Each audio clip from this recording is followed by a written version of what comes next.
देखिए दोस्तों, ये पांचवी अनुसूची की मैं बात कर रहा था। इसके प्राविधान असम, मेघालय और मिजोरम में लागू नहीं होंगे। इनको छोड़ के पूर्वोत्तर के जितने भी राज्य हैं, अनुसूचित जनजातियां जहां भी पाई जाती हैं, वहां इसके प्राविधान लागू होंगे। अब पांचवी अनुसूची में कुछ व्यवस्थाएं दी गई हैं। डिस्ट्रिक्ट बनाने के लिए, जोनल क्षेत्र बनाने के लिए राज्यपाल क्या करेगा क्या नहीं करेगा, उसके बारे में जब मैं आगे चलूंगा तो मैं डिटेल्स में बताऊंगा। बस अभी आप ये जान जाइए कि जो प्रश्न सीधे सीधे पूछा जाता है, और ये असम, मेघालय और मिजोरम में लागू नहीं होता है। ठीक है। इसके बाद में आता है अनुसूची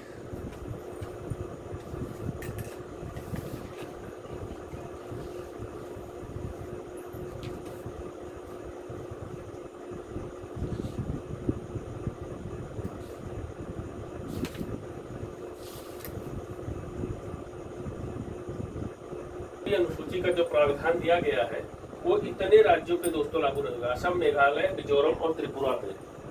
इसको याद कर लीजिएगा, अमे मित्री,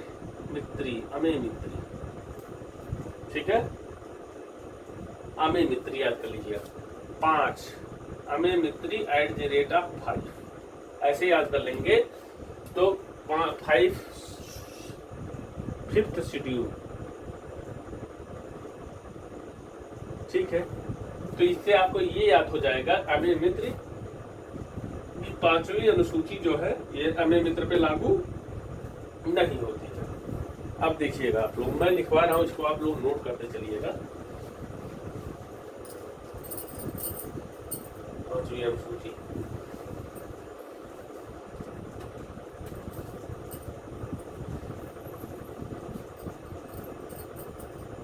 इसका अनुच्छेद डाल दीजिएगा।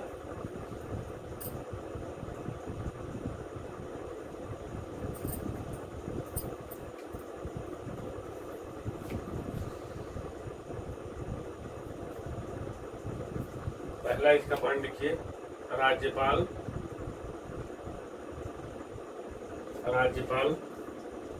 प्रत्येक वर्ष SC/ST के प्रशासन, क्षेत्रों के प्रशासन की रिपोर्ट, क्षेत्रों के प्रशासन का रिपोर्ट किसको देगा? राष्ट्रपति को।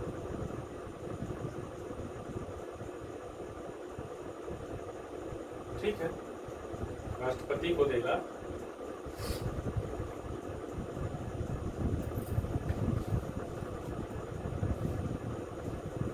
अगला पॉइंट इसका नोट कीजिए, जनजातीय सलाहकार परिषद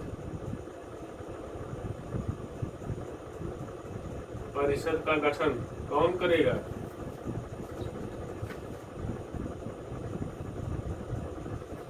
परिषद। इसमें सदस्य कितने होंगे? 20 सदस्य। ये पूछा गया प्रश्न है, याद रखिएगा। कितने सदस्य होते हैं? 20 सदस्य होते हैं। ठीक है, इसमें एक चीज और देखिएगा, 2/3 सदस्य जो होते हैं विधानसभा में उस राज्य के, जिस राज्य में ये क्षेत्र है, राज्य के 2/3 सदस्य विधानसभा के, संबंधित राज्य के विधानसभा के सदस्य।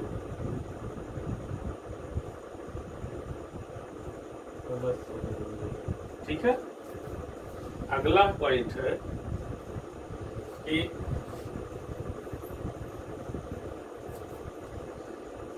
इनको कार्य क्या? जनजातीय सलाहकार परिषद, इसको राज्यपाल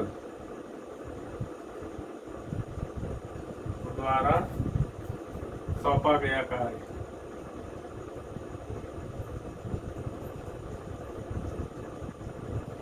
इसको क्या? कल्याण एवं विकास। कल्याण, जनजातीय लोगों का कल्याण एवं उनके विकास का कार्य,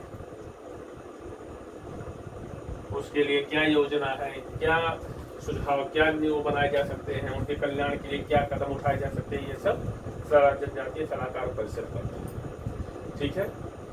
अब सलाहकार परिषद, इनकी नियुक्ति, अब देखिए नियुक्ति, हाँ ये देखिए नियुक्ति कौन करता है? राज्यपाल। ठीक। जनजातीय सलाहकार परिषद की नियुक्ति, इनके संबंध में नियमन और रेगुलेशन कौन करता है?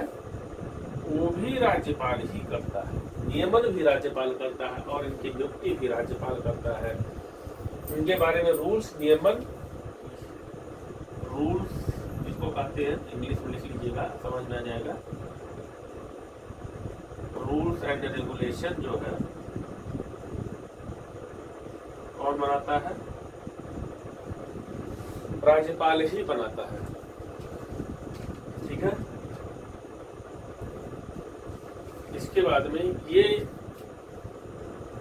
राज्यपाल ही ये तय करता है कौन सा नियम लागू होगा, कौन नहीं, कौन सा नहीं, ये भी सब कौन तय करेगा? ये राज्यपाल तय करेगा। इन क्षेत्रों में कौन सा नियम लागू होगा, कौन सा नहीं, ये राज्यपाल तय करेगा। ठीक है, ना कि विधानसभा। ठीक, ये याद रखिएगा, नहीं तो आप लोग कहीं बात सोच रहे कि विधानसभा कानून बनाती है तो विधानसभा राज्यपाल को पावर दिया गया। ठीक है।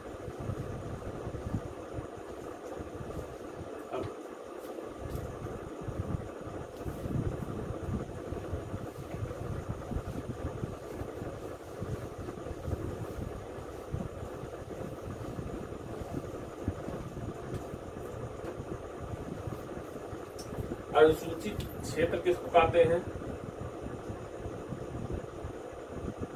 देख लीजिएगा, इसकी अनुसूचित क्षेत्र का,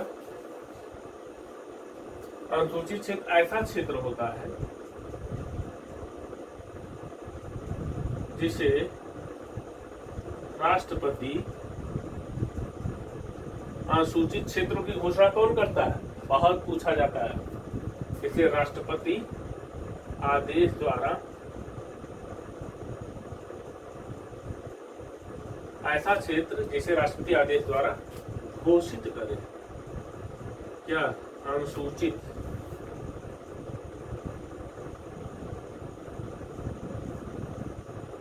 क्षेत्र घोषित करे, उसे अनुसूचित क्षेत्र करते हैं। राज्यपाल नहीं है यहाँ पे, राष्ट्रपति, याद रखिएगा, राष्ट्रपति घोषित करता है आदेश द्वारा, ना कि राज्यपाल। ठीक है।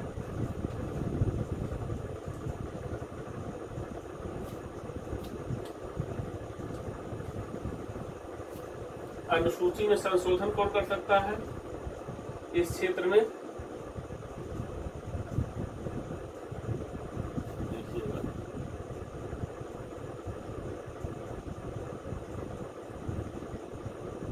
संशोधन संसद के पास पावर है। ठीक है।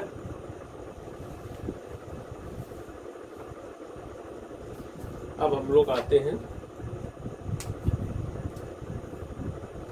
छठी अनुसूची।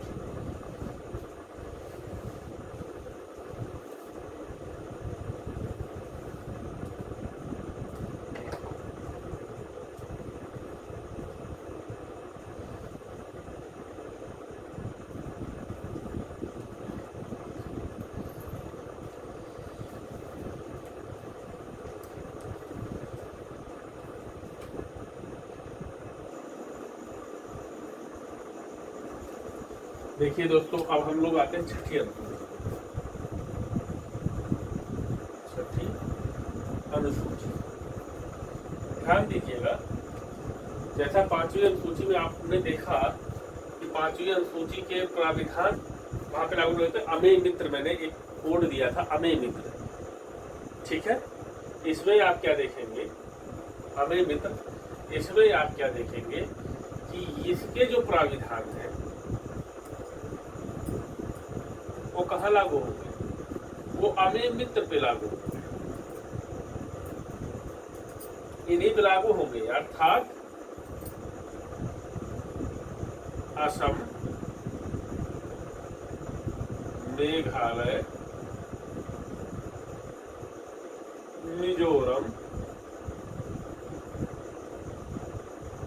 और त्रिपुरा, यही लागू ही होंगे। इसके लिए 3 राज्यों में छठी अनुसूची में कहा गया कि असम, मेघालय, मिजोरम, त्रिपुरा में जो अनुसूचित क्षेत्र है, अनुसूचित जनजाति क्षेत्र है, उसके लिए हम एक अलग प्राविधान कर रहे हैं। उसके लिए छठी अनुसूची का प्रावधान किया गया। छठी अनुसूची में क्या कहा गया कि अब देखिए, छठी अनुसूची में इनके ये नहीं कहा गया अनुसूचित क्षेत्रों का, ये कहा गया कि एक जिले का निर्माण करेंगे जो क्षेत्रीय परिषद होंगी और ऑटोनोमस स्वतंत्र जिला और स्वतंत्र क्षेत्रीय परिषदों का गठन करेंगे। जैसे दार्जिलिंग क्षेत्रीय परिषद है, गोरखालैंड क्षेत्रीय परिषद है, इस तरह से क्षेत्रीय परिषदों का हम गठन करेंगे और वो उन क्षेत्रों में जिन क्षेत्रों के लिए गठन होगा उसके संदर्भ में वो वहाँ के विकास के और कल्याण का कार्यक्रम उनके द्वारा संचालित किया जाएगा। ठीक है, अब आइए हम लोग आगे देखते हैं। इसके लिए यहाँ के प्रशासन, कल्याण एवं विकास के लिए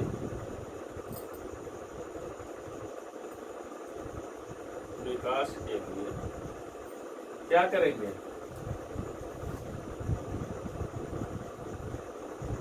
स्वायत्त शासी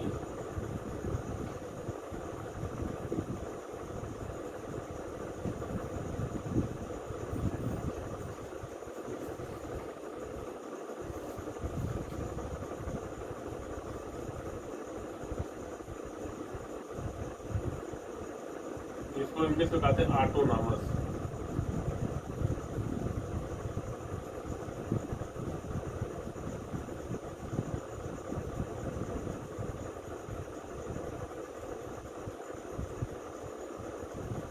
डिस्ट्रिक्ट और स्वायत्त शासी क्षेत्र, स्वायत्त शासी क्षेत्र, ठीक है, इसको कहते हैं ऑटोनॉमस रीजन। ठीक है, अब स्वायत्त शासी जिला, स्वायत्त शासी क्षेत्रों के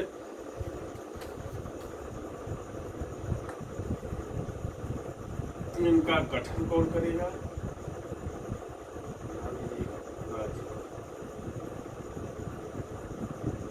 संबंधित राज्य का राज्यपाल इन स्वायत्त शासित जिला, और जैसे असम में असम का राज्यपाल, मेघालय में मेघालय का राज्यपाल, मिजोरम में मिजोरम का राज्यपाल, त्रिपुरा में त्रिपुरा का राज्यपाल स्वायत्त शासित जिला और स्वायत्त शासित क्षेत्र का गठन करेगा। ठीक है, अब इसके बाद में एक और आता है पॉइंट, प्रादेशिक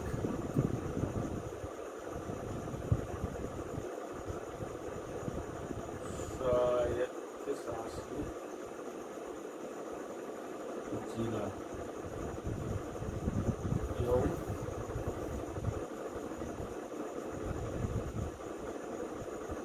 प्रादेशिक स्वायत्त शासी, ठीक है, प्रादेशिक स्वायत्त शासी क्षेत्र एवं जिला, इसका जो है काम क्या है, सदस्य संख्या इसमें कितने हो सकते हैं, देखिए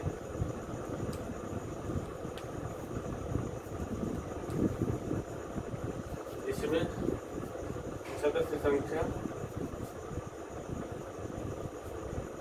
प्रादेशिक 30, अधिकतम 30 सदस्य हो सकते हैं।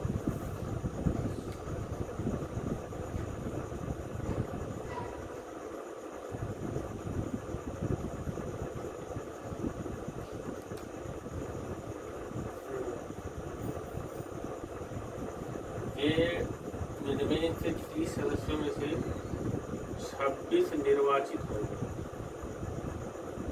याद रखिएगा 30 होती है, उसमें 20 थे। 4 मनोनीत, ठीक है।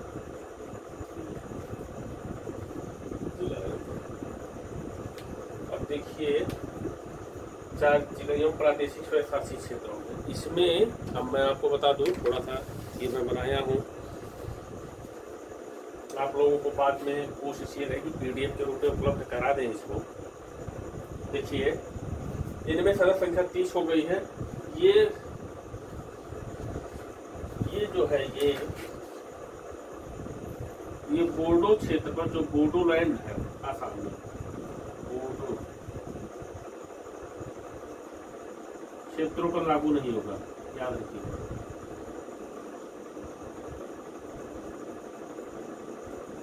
लागू नहीं, ठीक है।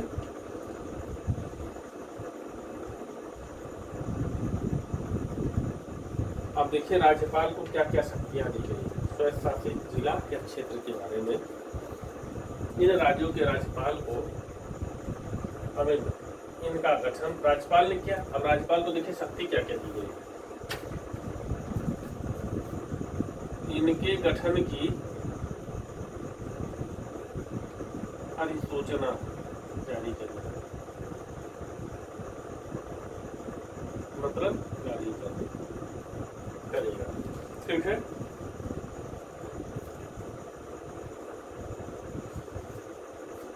नियम बना सकता है, यहाँ के लिए नियम कौन बनाएगा?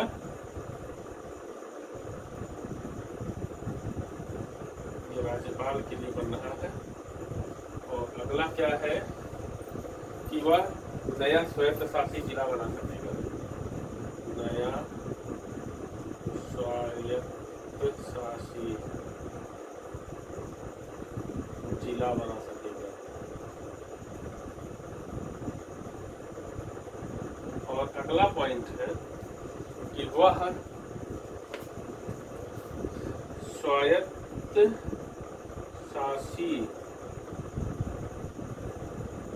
जिलों को घटा बढ़ा सकेगा।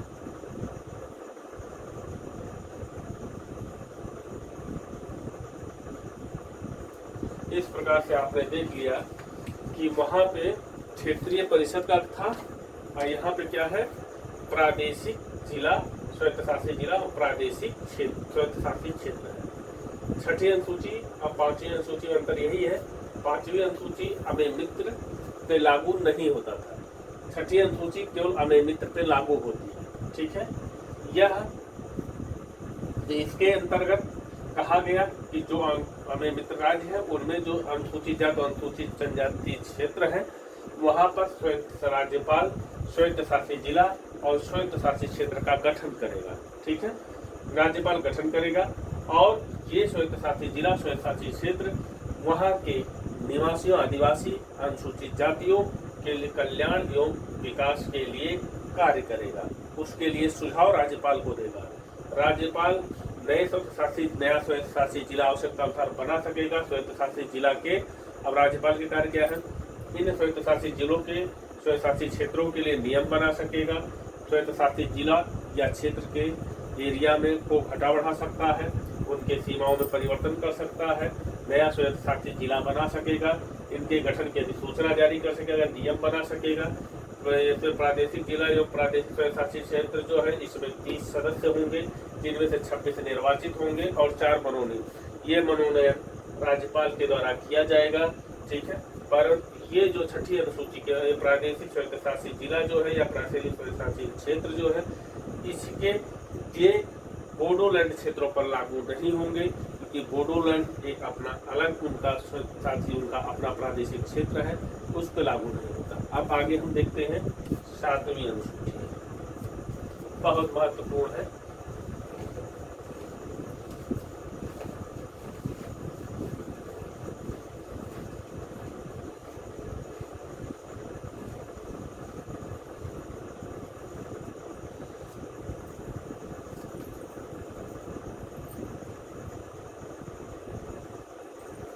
आप जानते हैं 200 एक्ट आप खोलिए, और आप अनुच्छेद को देखने के प्रयास कीजिए। 245, 246 में अनुसूचियों का वर्णन किया गया है।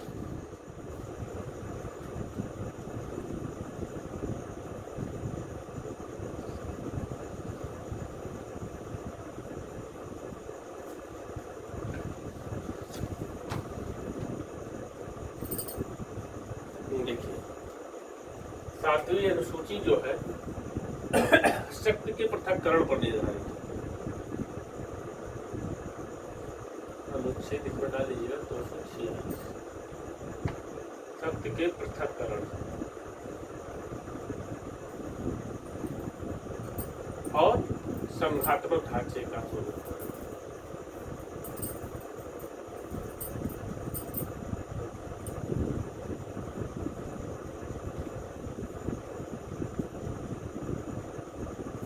क्यों?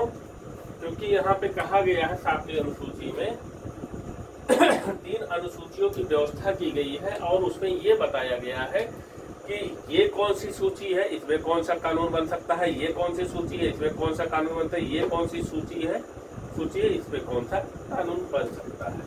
अब आप देखेंगे हमारे संविधान में 7वीं अनुसूची में 3 अनुसूचियां दी गई है और संविधान का अनुच्छेद 246 में पहली है संघ सूची, दूसरी है राज्य सूची और तीसरी है समवर्ती सूची। याद रखिएगा मित्रों, समवर्ती सूची, राज्य सूची और इसमें कुल 99 विषय हैं, 98-99 विषय हैं। इसमें कुल लगभग 60 या 62 विषय हैं और यहाँ 47 विषय हैं। ठीक है, ये कहा गया संघ मतलब समझ रहे हैं ना, केंद्र, जो केंद्र सरकार की बात करते हैं, केंद्र प्लस संसद, इसको मिला के कहते हैं संघ। ही हो गया ये राज्य विधानसभा, आप समझ लीजिएगा, कहीं क्या कि विधान परिषद भी होता तो ये विधानमंडल कहा देते हैं। ठीक है,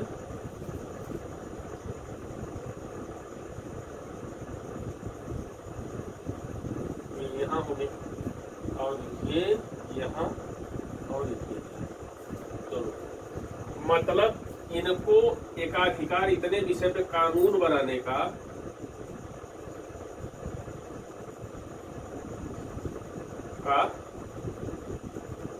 एकाधिकार है इनको, इस पे राज्य कानून नहीं बना सकता। ठीक है, इसी प्रकार से इन विषयों पर कानून बनाने का एकाधिकार किसको है?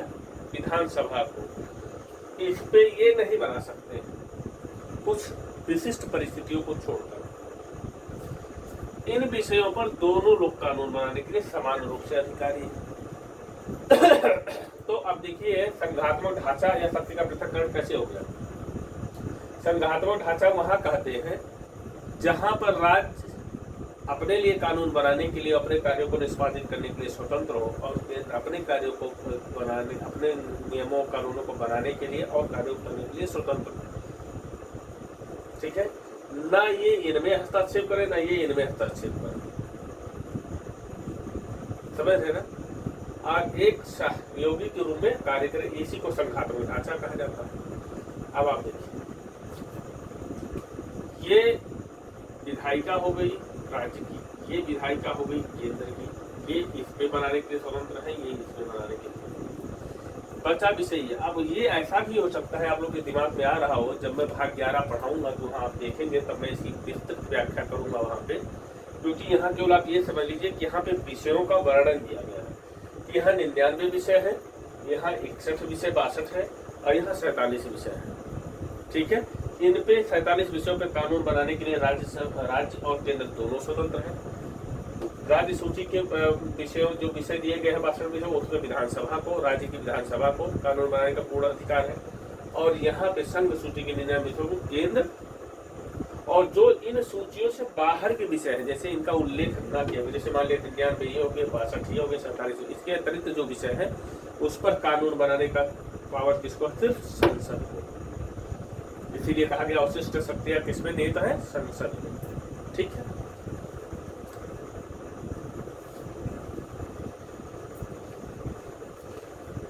आठवीं अनुसूची भाषा की है, उसमें बहुत ज्यादा नहीं है। आठवीं अनुसूची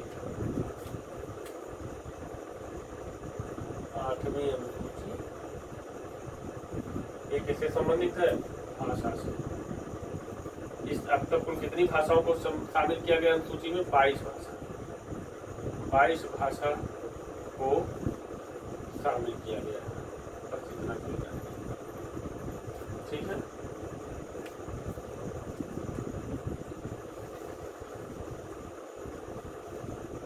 नवीं अनुसूची,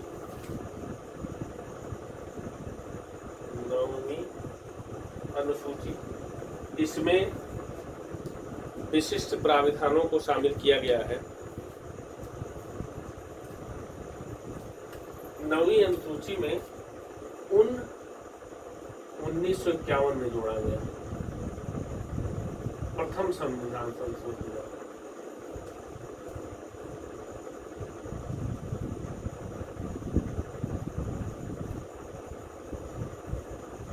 संविधान संशोधन द्वारा। ठीक है।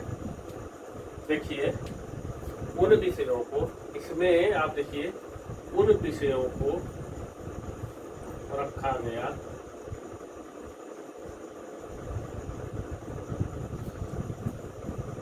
जिसे न्यायालय में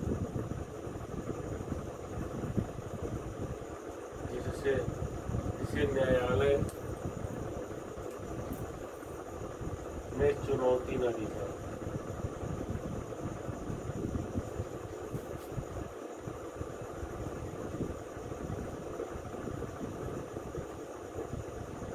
ठीक, न्यायालय में चुनौती ही न दी जा सकती। जैसे उत्तर प्रदेश का उदाहरण मैं ले रहा हूं। उत्तर प्रदेश जमींदारी उन्मूलन अधिनियम 1950, इस कानून को इसमें डाल दिया गया और ये कहा कि न्यायिक निर्वाचन से ये बाहर है। ऐसे ही देश के कई कानूनों को इसमें डाल दिया गया और कुल मिला के अब तक इसमें रखे गए कुल कानूनों की संख्या लगभग पहुंच गई है 284। यानी 284 ऐसे कानून बनाए गए हैं जिनका समावेश 9वीं अनुसूची में डाल दिया गया और इस कह दिया गया कि ये न्यायिक परिधि के, न्यायिक मूल्यांकन की परिधि से ये बाहर है। इसीलिए हालांकि 2007 में IR सेलो द्वारा, देखिए हिंदी में दे रहा हूँ, IR सेलो के बाद में सुप्रीम कोर्ट ने कहा कि 1973 के बाद से जितने भी कानून नवीं अनुसूची में डाले गए हैं वो सब न्यायिक पुनर्विलोकन के तहत आते हैं। ठीक है। अब आइए 10वीं अनुसूची। 10वीं अनुसूची जो है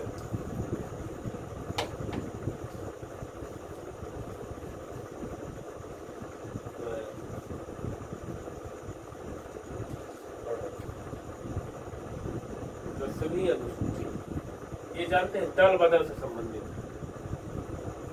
दल। देखिए मित्रों बहुत ज्यादा अंदर आता नहीं है। पीटी टाइप और ओनली टाइप का क्वेश्चन होते हैं। पूछे 10वीं अनुसूची किसे? दल बदल से। ये 1985 में 52वें संविधान संशोधन द्वारा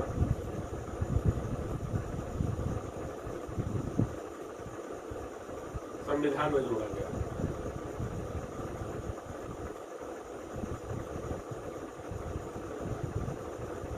ठीक है। इसके बाद में फिर एक महत्वपूर्ण चीज आता है,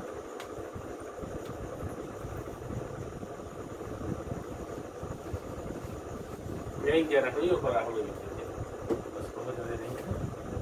11वीं 12वीं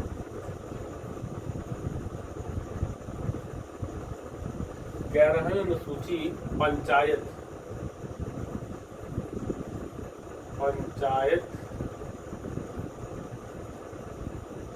और ये है नगर पालिका। इसमें कुल 29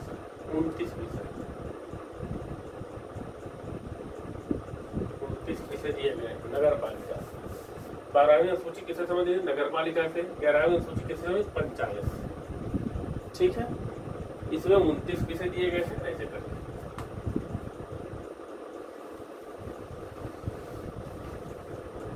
देखो मित्रों, इस प्रकार आपका अनुसूची का कार्यक्रम खत्म हुआ। चूंकि ये फ्री आपके लोक सेवा आयोग, विभिन्न लोक सेवा आयोग, राज्य के लोक सेवा आयोगों द्वारा आयोजित परीक्षाओं का ये संबंधित था। हमारा प्रयास होगा कि नैन IAS के माध्यम से आपको उतना मैटर उपलब्ध कराइए जिससे आपका चयन हो जाए। क्योंकि और इस संदर्भ में आप बेयर एक्ट जरूर खरीद लें, क्योंकि मैं बेयर एक्ट से जब मैं पढ़ाऊंगा, लेक्चर लूंगा, तो बेयर एक्ट से आपका भाग 1 से आरंभ होगा, अगला कार्यक्रम भाग 1 से आरंभ होगा। उसमें बेयर एक्ट की नितांत आवश्यकता है। वो आपकी एक ऐसी पूंजी बनेगी, क्योंकि मैं चाहता हूँ आप हर प्रश्न को सही कर सकें, हर प्रश्न आपका हो। और आज नेगेटिव मार्किंग का क्षेत्र है, इसलिए ज़रूरी है कि आप बेयर एक्ट लेके जरूर बैठें। उसको पढ़ते समय मेरे लेक्चर को जब देखें तो बेयर एक्ट लेके बैठें, आर्टिकल को देखें, समझने की कोशिश करें। मैं वीडियो के सामने पुस्तक को यहाँ पैसे लगा दूंगा और आपको दिखाऊंगा कि ये है, आप अंडरलाइन कर लें इसको, जिससे आपको पढ़ने में सुविधा हो। धन्यवाद, बहुत बहुत धन्यवाद आप लोगों का। Thank you.